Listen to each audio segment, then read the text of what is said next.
you put something on your show sheet that I found interesting. You said finally yeah. Woo! Oh, Doug on the moon. firing a shot at Gator there. There we go. Finally, yeah. After all these years. It was this I one like thing. this. All the feels right here, man.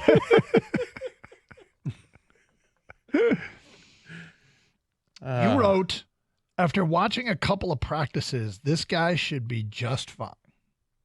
Who is the player that you, after watching a couple of practices, think I want you to this read it the way that I wrote it. After watching a couple of practices, this guy should be just fine. Thank you. He went all caps with this. I did. Yeah. And who might that be? I think Marcus Davenport's going to be just fine. Really? Yeah. He is giant. You know, it's funny. It really does make a difference seeing practice, doesn't it? Yeah. I mean, and we can both talk about the Unzarike hype a little bit here. Yeah. It's kind of warranted. Yeah, he looks good. He looks good. Looks good. He looks giant. Yeah. You know, where in Aiden Hutchinson's as big. He's the big guy too, right? He's 6'7". Yep. But he doesn't have the mass that these guys have. Again. But Aiden Hutchinson is the best of the bunch. He's going to be a problem this year. He's been a problem already in the first 2 years in the league. I think he's going to take a giant leap forward this year to be just a quarterback terrorist. So here's another thing. Again, being at practice, we saw it once with our own eyes. Did you see Birchie's tweet from practice yesterday about Hendon Hooker? I did not. He tweets out, Hendon Hooker put 3 more footballs on the ground today during a scrimmage, 2 on botch snaps. His ups and downs continue to be extreme. Another chance Saturday to iron them out. I mean, we mentioned this yesterday on the show, and it's because when someone that you really believe in, Dan Campbell, comes out and says something that your eyes are seeing something different, but he says that Nate Sudfeld has the leg up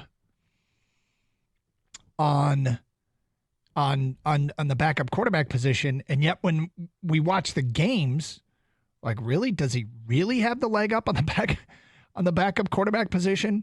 However, Hendon Hooker put the football on the ground 3 times yesterday in scrimmages. We saw it once where he ran in the fullback. It might have been the fullback's fault. Could have been. Mm-hmm. But if you're looking for reasons why they wouldn't be ready to give the backup job to Hendon Hooker, that might explain it. Well, and again, this is his first training camp. Mm-hmm. He hasn't taken snaps until now. Yep. Literally, it's all of this training camp and a little bit of a mini camp. That's it. Yep. So there's going to be a little bit of an adjustment period for him to get all this stuff down. Now, and we're not MFing him. We're at looking all for an explanation why something that seems nonsensical to the rest of us, why it still might be the case.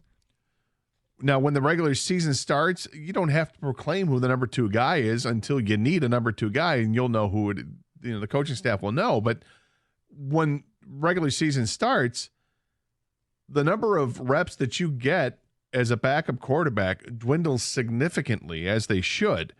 And one way to get a bunch of snaps and get comfortable with taking a snap from center or taking the shotgun snap is to run the scout team. Yep. And whether you're number 2 or number 3 quarterback, who cares? Get the reps any way that you can get them. Be impressive either way. I'm not worried about Hendon Hooker. I think he's got the talent, and he'll eventually be the backup to Jared Goff. But hopefully, knock on wood, you don't have to worry about it anyway. It's just Goff's going to play regardless.